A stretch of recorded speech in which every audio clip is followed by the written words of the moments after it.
Well, the holidays are over and it's time to get back to making videos. I was surprised to find that during the break I actually missed sitting down to write and record my weekly video. That said, I've done some thinking, and some of my content is going to change this year. For one thing, I found I didn't especially enjoy the pop culture and news commentary videos. There are a ton of other channels that do it, and do it far better than I do. What I am going to focus on is storytelling, both my own and reviews and recommendations for others.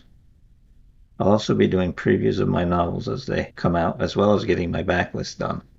Okay, now that you're all updated on my plans, let's dive into my first review of 2021. Man, it still feels strange to say that. Over the holiday, I treated myself to Disney+. First to see if The Mandalorian was as good as I'd heard, and second to get a nostalgia buzz off of the cartoons I watched as a kid. Let's start off with The Mandalorian. I watched both seasons and enjoyed them both a lot. It is for sure the best Star Wars we've gotten during the Disney era. And for me, it's just under The Empire Strikes Back for best all time. Not that it was perfect. There were a couple episodes I didn't care for. The first was Sanctuary, Chapter 4 of Season 1.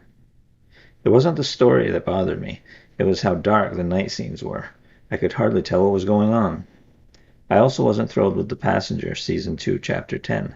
Mostly I just found it kind of boring. Other than those two episodes, I thought it was great.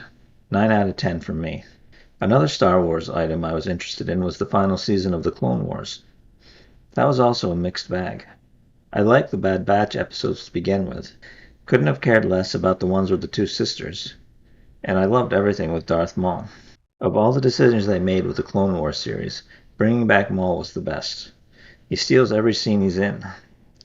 I also love how he only said a few words in The Phantom Menace, yet they turned him into this Shakespearean villain in the series. And his lightsaber duel with Ahsoka was awesome. If you haven't seen the behind-the-scenes video showing the motion capture, you should check it out. Now on to nostalgia. Frankly, it's overrated. Turns out the cartoons I loved as a kid are kind of lame in retrospect. I also got one of those warnings I'd heard about. Yes, on a cartoon. It seems one of the cartoon guys is mean to some other cartoon people, and that's not something Disney considers okay, or something like that. As a bonus, I thought I'd discuss some of the upcoming shows that look interesting. First off is the Ahsoka series. From the sounds of it, she's hunting down Grand Admiral Thrawn. Hopefully that means she's also looking for Ezra Bridger from the Rebels series. This should be interesting, and I'd love to see some of the Rebel characters brought to life, especially the Mandalorian girl, Sabine Wren. Rangers of the Republic starring Cara Dune from The Mandalorian could also be interesting, depending on how they handle it. Gina Carano is great, so that should help. Overall, I don't know enough about the story to have an opinion one way or the other.